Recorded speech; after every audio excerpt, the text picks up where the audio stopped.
Why is it that just this one shot is worth watching 100 times over? Fucking tricycle! Mounts up. Okay.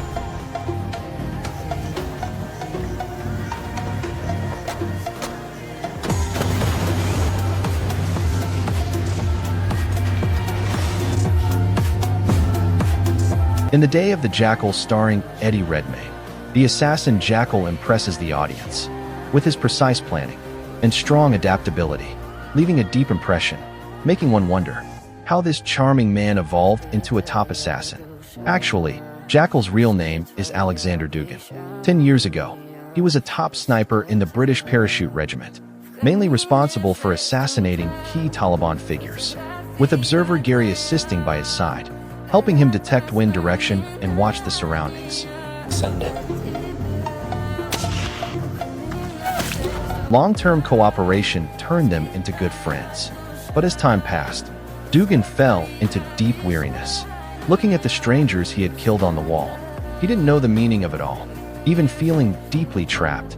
During a vacation, a miracle occurred. A middleman approached the duo, offering to pay each £20,000 to kill someone. After all, you two kill in the army anyway, and for free. Might as well earn some extra cash. The two accepted the deal.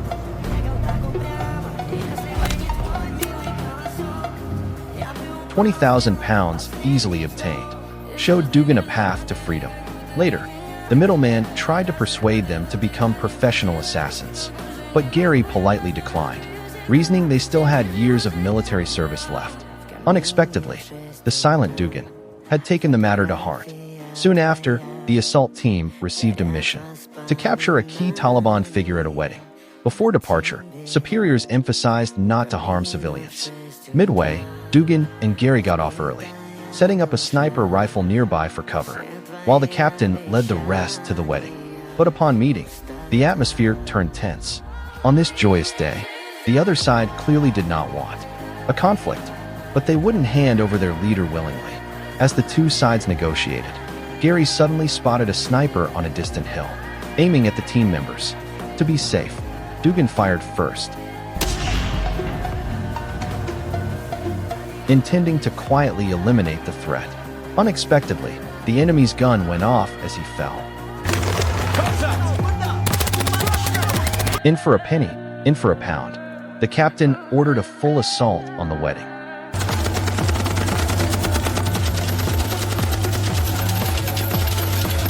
Minutes later, when the gunfire stopped, the building was in ruins.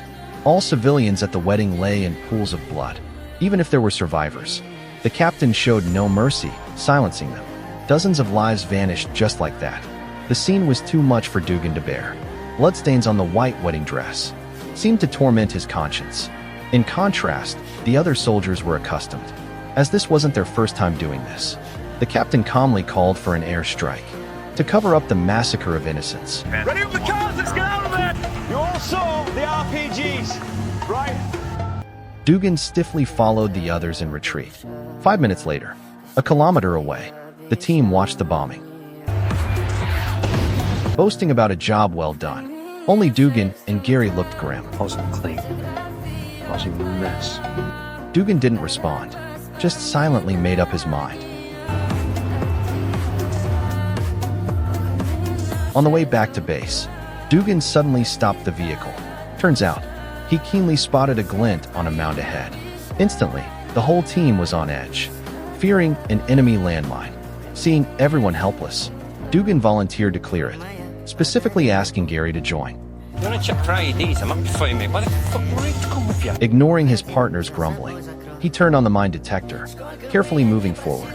Near the mound, he switched to a probe, inching forward millimeter by millimeter, checking until the team grew impatient. Duggan finally reached the mound, only to find the glint was just a toy tricycle. The resolved crisis relieved the team. They turned around and got into the car, preparing to leave. But just at that moment, Duggan pulled out an old-fashioned mobile phone from his pocket.